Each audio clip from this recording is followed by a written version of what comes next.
After being missionaries in China for 10 years, it was time for them to return home to see their families and friends.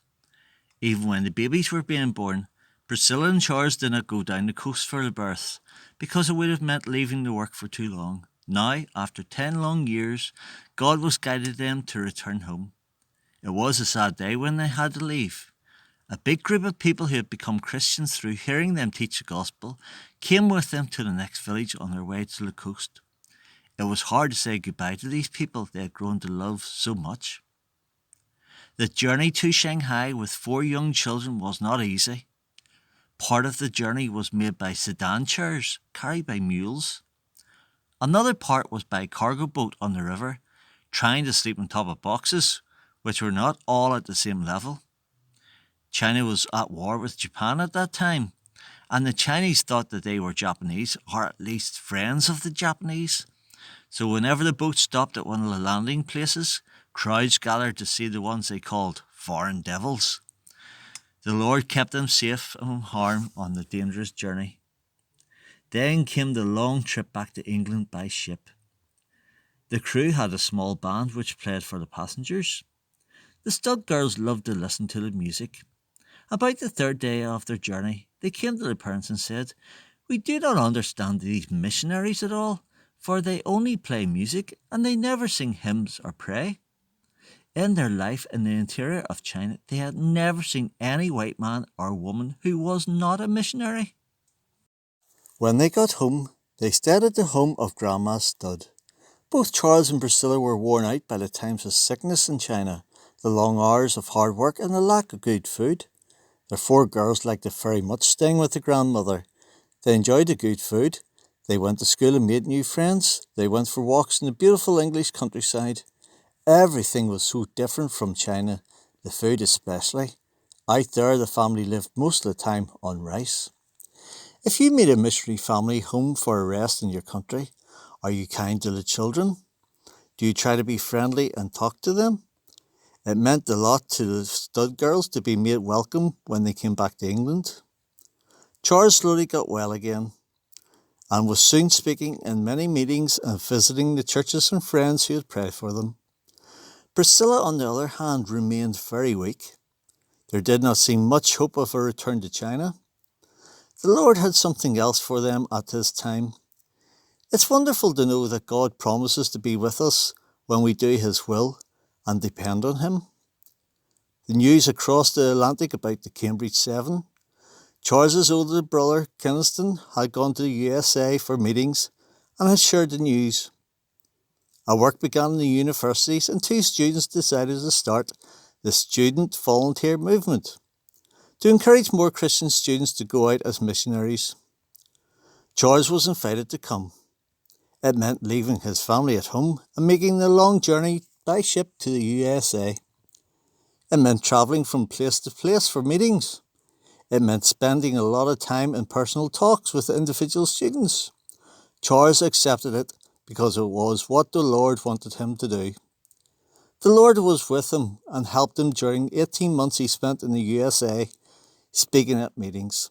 Hundreds of students came to Christ, and many gave their lives to go to the mission field, if that was His will. Because God guided Charles Studd to do that, it does not mean that we today should do exactly the same. It would not be right for a missionary to stay away from his family for such a long time. We must remember that it was difficult to travel back then, because there are no planes. It was not an easy time for his wife Priscilla. She was often ill and lonely. She had to bring up the girls without the help of Charles. She would have preferred speaking in meetings like Charles, but she had to learn to be patient. Then the Lord gave Charles another work to do. From 1900 to 1906, the family went to live in South India, where Charles was pastor of a church. There were 2 things that led him to take on this work. First of all, it was the last wish of his father before he died. And secondly, it was also the great desire of his brother George. Both his father and his brother had had farms in India at different times. However, during their time there, they had not been witnesses for the Lord Jesus Christ to the Indian people. They felt that one of the Studd family should put that right and go there as a missionary. Charles was the one to go, and of course his wife and daughters went with him. The church was for English-speaking people from that area. There were many army officers and British soldiers stationed there. It was a special 6 years when the family could be together. They could invite people to come to their home. Dad could play with the girls. There were many interesting places to visit and things to do. Their great desire was to see others come to Christ. God answered their prayers. One man who became a Christian was the chief clerk in local military offices. He had not opened his Bible for 23 years. His little son persuaded him to go to church. He said, "You must come and hear Mr. Studd. He talks about bread and butter in the pulpit." Charles had used the story about this to show how the Lord meets everyday needs. The father went and kept going back. He wrote to Charles Studd, "Each Sunday at church, I get hit harder and harder. This last week I felt I had to make a decision. There was a big fight between God, me and the devil. Thank God he won." There was such a change in his life that the Indian boy who worked for him said, "What happened to the master? He was always talking plenty of swear words. Now he's doing plenty of church work." This Indian boy noticed the difference and came with the others to the family prayer and Bible reading time which a man had started in his home. Do others see that you're a Christian? Is your life different? All this time, Charles was struggling with asthma. It's a disease which makes it difficult for a person to breathe. He hardly ever could sleep between the hours of 2 and 4 in the morning because of the coughing. However, there were other joys, because all 4 of the daughters trusted Christ while they are in India. Later, when the Studd family went back to England, God provided through a friend for them to attend a good boarding school in England and Switzerland. Charles Studd wrote to a friend about them. "It is a great joy to see all my girls right out on the Lord's side. For that alone I feel I owe the blessed Saviour every drop of blood and affection in body and heart. God promises to be with us and to help us when we do His will and depend on Him."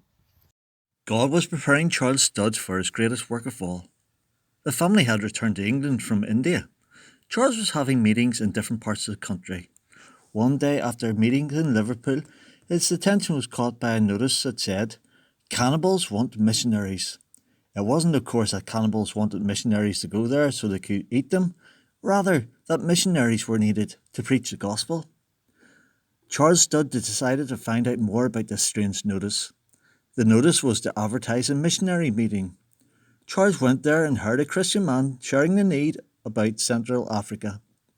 He said explorers had been there and big game hunters, traders and officials, but no Christians had gone to these tribes to tell them about Jesus.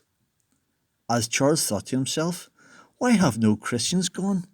It was as if God said to him, "Why don't you go?" Charles replied, "The doctors won't allow it." The answer came, "I am the God who heals you. Don't you trust me? I will go with you and keep you." There were no excuses left. He knew he had to go.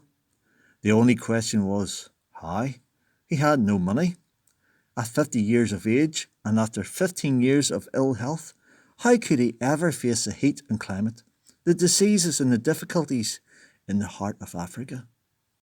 Charles knew God wanted him to go. He shared it with a group of men who decided to form a committee to help him. They had one condition, that he be examined by a doctor to see if he is fit to go. The doctor's answer was no, so the committee said no to Charles also. Its answer to the committee was this: "Gentlemen, God has called me to go, and I will go. I will blaze a trail, though my grave may only become a stepping stone that younger men may follow." He was ready to go and preach the gospel in the centre of Africa, even if it meant he would die there. Other missionaries would go to take up the work. Maybe you're making excuses to God that you're not able to serve Him. Perhaps you're saying, "I am not strong enough or clever enough to be a missionary one day," or "I'm too busy to do all those things for God," or "I'm not good enough to work for God." The Lord is able to give you the strength and to help you to do what He wants you to do. He promises, "Lo, I am with you always," Matthew 28 verse 20. And the Bible also says, "Whoever shall lose his life for my sake, and the Gospels, the same shall save it. Mark 8:35. Next time we learn how God works things out for Charles. Are you counting on the God who can do what seems impossible to men? He is still able to do it today if we are willing to do his will. Find out more tomorrow.